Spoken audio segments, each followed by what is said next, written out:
All right, so in 2.1c today, we're going to be talking about the difference between continuity and differentiability and alternate forms of the derivative. So the first thing we're going to go over is what's written on the screen right now.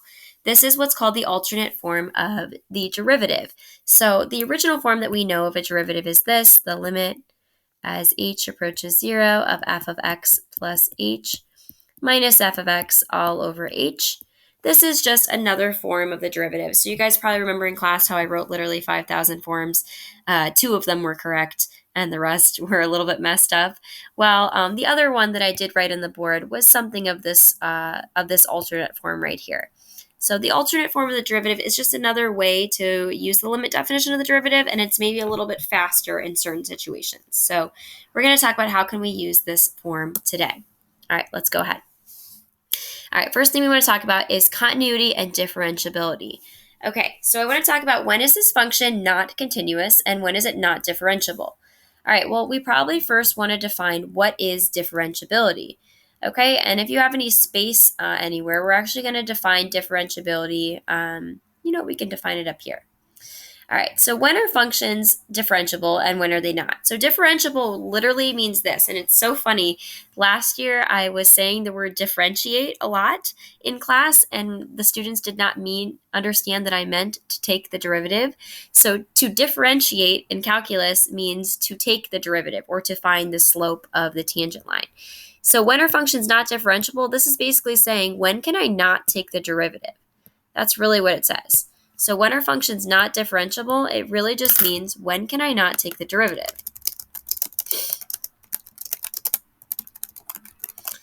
Okay, so let's talk about some times. Some places where I cannot take the derivative actually has to do with the limits, the limit definition of a derivative. So remember that in order for a limit to exist, it needs to exist on the left and the right. And the same thing applies for a derivative. So notice how we have the limit as x approaches c of f of x minus f of c all over f of c, x minus c. In order for a limit to exist, two things have to be true.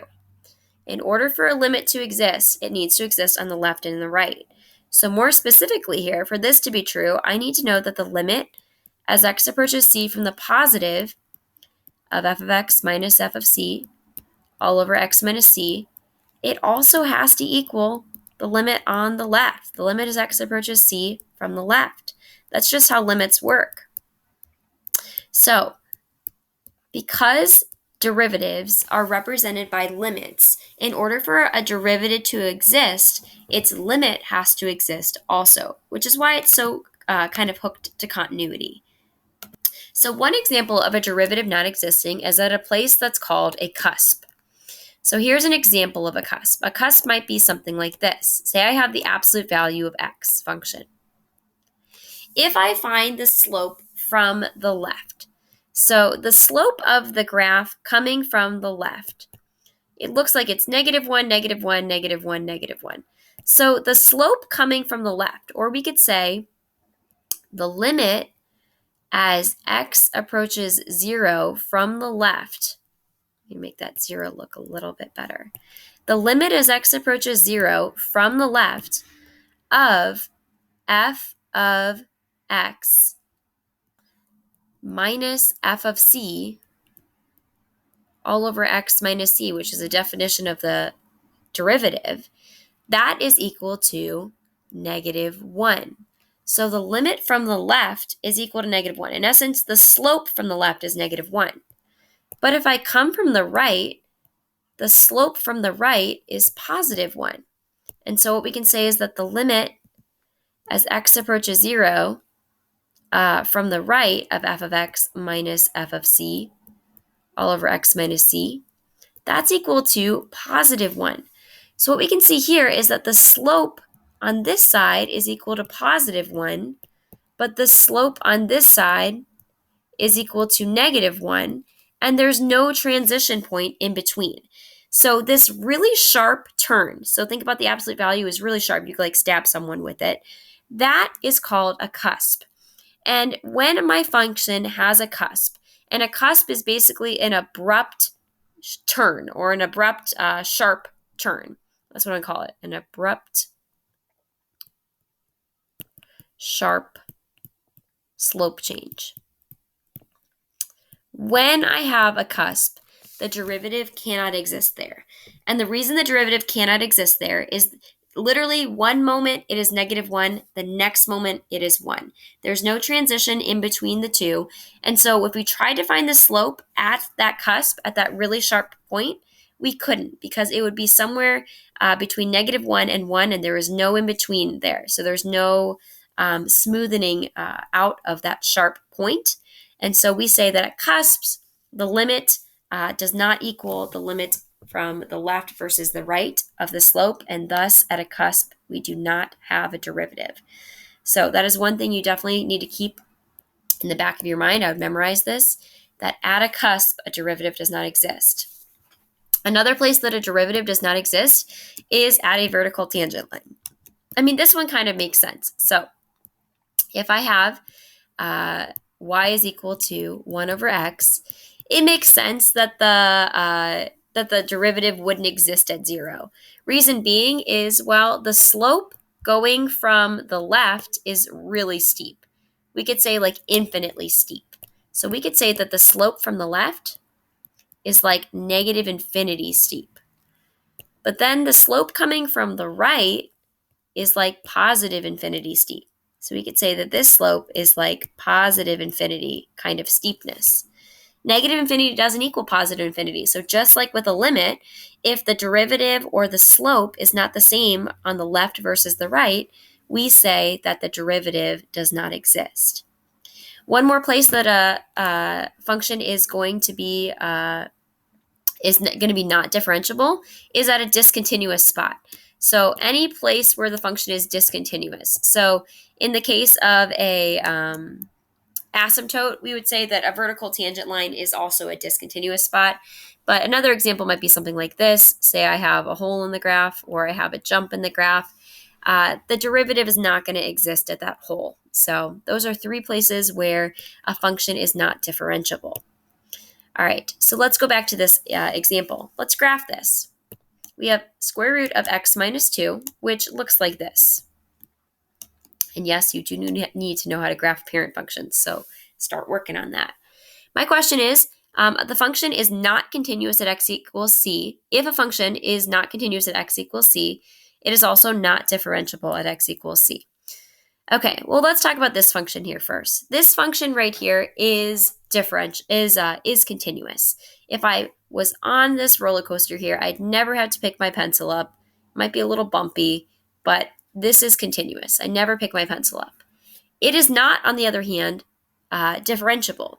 And the reason it's not differentiable is because of this cusp here. And I'm going to prove why this is not differentiable. The slope coming from the left, we can see is just the line. So I'm actually going to break this up into 2 lines. This line right here is actually x minus negative x plus 2, which is just me putting a negative in front of everything. And this line right here is going to be x minus 2. Okay, and you can kind of see that here. I mean, this thing has a negative slope, and it goes up 2. This one has a positive slope, it goes down 2. If I go ahead and take the derivative of both, so I'm going to take the derivative of both, and I'm going to, for the sake of this video, pause it, and then I'll show you it in a minute. Okay, so what you can see here is that if I take the derivative of the left and the right, so the left side and the right side coming towards 0, we can see that the derivative on the left is -1, which makes sense because the slope is -1 here. And the derivative on the right is +1 because the slope coming from the right is +1. So what we can say is this function is not differentiable, but it is continuous. Specifically, I want to talk about this statement here, and we kind of glossed over it. This is a statement you're going to see on some free response questions. It says this: a function is not continuous at x equals c, but it is also not differentiable at x equals c. Here's one way to define this here. If a function is differentiable, it must be continuous. So I'm going to write that. So if a function is differentiable, it has to be continuous. So that's one thing that I know for sure. If a function is differentiable, it must be continuous.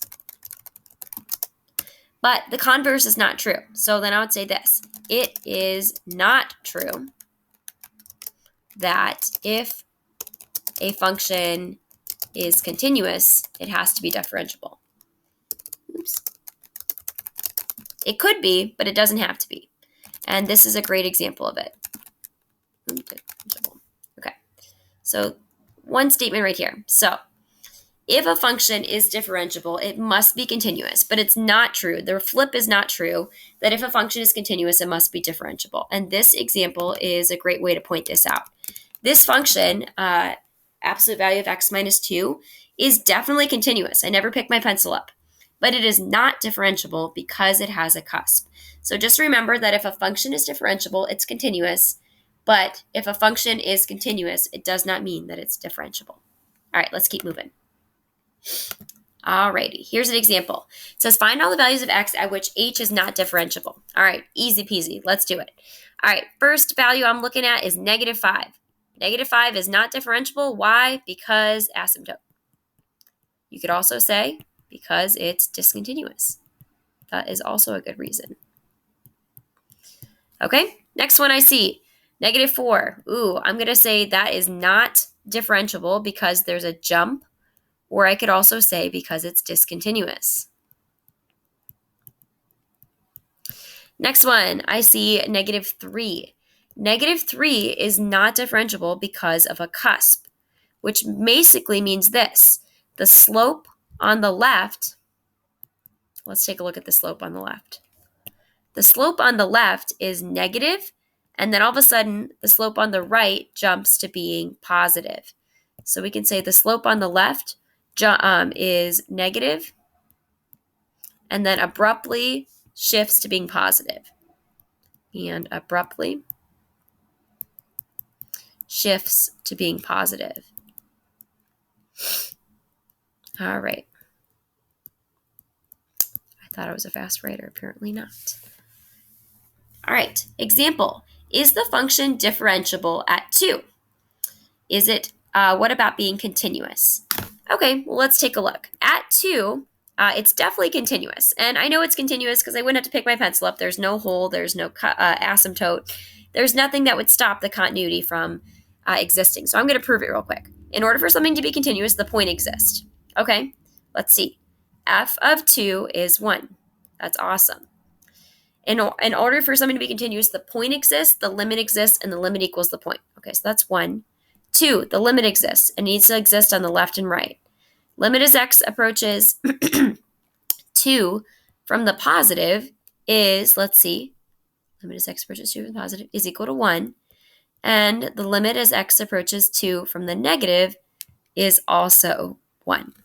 Okay, 1 equals 1 equals 1. So yes, f of 2 is equal to 1, which is equal to the limit as x approaches 2. So it's for sure continuous. In order to prove that it's differentiable, we just need to see that the slopes are the same. I don't actually have, excuse me, I don't actually have the equation of this graph, but we can see that the slopes are the same on both sides. So is it differentiable? Yes, we could say there's no cusp, no asymptotes, no holes. The slope is the same coming from both directions. So the same coming from both directions. Both directions. All right. Let's move on to our second to last page here. All right, next question here. Is the function differentiable at x equals 2? What about continuous? All right, so here's the equation now. To prove that something is differentiable, I'm going to have to prove that the derivative on the left equals the derivative on the right. So here's what I'm going to do. I'm going to have to take the derivative on the left and check and see if it's the same as the derivative on the right. So let's set this up. We're actually going to use the new notation just because it's faster. Honestly, if you want to use x approaches c versus x approaches h, it's up to you, but I'm actually going to use this alternate form, f of x minus f of c. So let me show you how to use that. All right, so the limit as x approaches c of f of x minus f of c all over x minus c. And I want to know, is it continuous at 2? So I'm going to plug 2 in.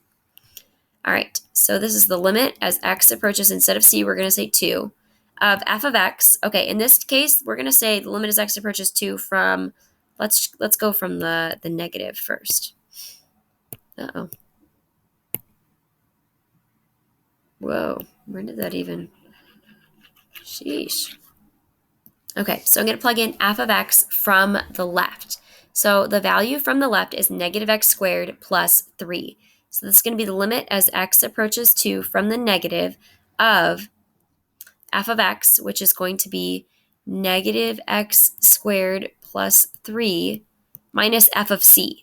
Well, f of c is just going to be whatever f of 2 is, which in this case is going to be minus negative 2 squared plus 3 all over x minus c, which is going to be x minus 2. So I'm going to go ahead and solve them.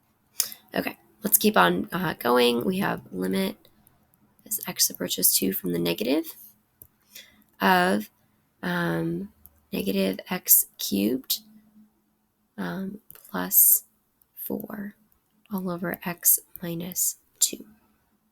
Okay, sorry about that there. That was x squared, not x cubed. I'm going to go ahead and factor this. All right, let's factor it. All right, so limit as x approaches 2 from the negative of, let's take a negative out, and we're going to have x squared minus 4, which actually factors to x plus 2 times x minus 2 all over x minus 2. X minus 2's cancel, and if I go ahead and plug that in, what I'm going to get is the limit as x approaches 2 from the negative of negative x plus 2, which is going to be negative 4. All right, so I'm going to go ahead and check from the left now. So I'm going to go ahead and do that. I'm going to pause and check from the left.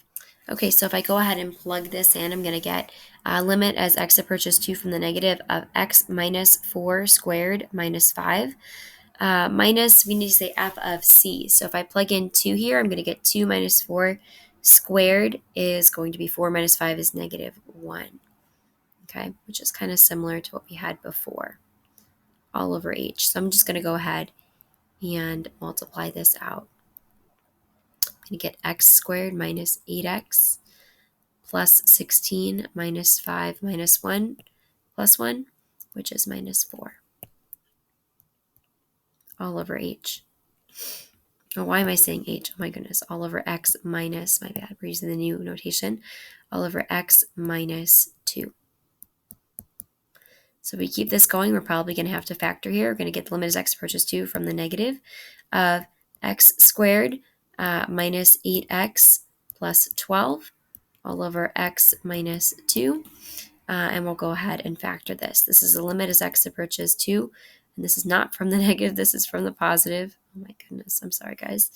This is going to be x minus 2 times x minus 6 all over x minus 2. Notice how these cancel. If I plug this in here, I'm going to get limit as x approaches 2 of x minus 6. If I plug that in, I get 2 minus 6 is negative 4. Negative 4 equals negative 4, and thus it is differentiable. Now, it is not very often, if ever, you're going to have to prove differentiability, but that is how you do it. Really quick, as a review, you're gonna love me for this because continuity is going to seem so easy compared to what we just did. If I want to prove that this piecewise function is continuous, it is so easy compared to what we just did. In order to prove that the piecewise function is continuous, we just need to prove the point exists. Okay, well, the point is going to be f of 2, which is negative 1. I need to know the limit as x approaches 2 from the negative, and I need to know the limit as x approaches 2 from the positive. All I got to do is plug in 2 to here, which is negative 1, and plug in 2 to here, which is negative 1. So you're going to love continuity after this because continuity is so easy compared to this. All right, let's keep going. Last one, we're going to discuss the differentiability and continuity of the following functions. We're just going to graph these ones to discuss it.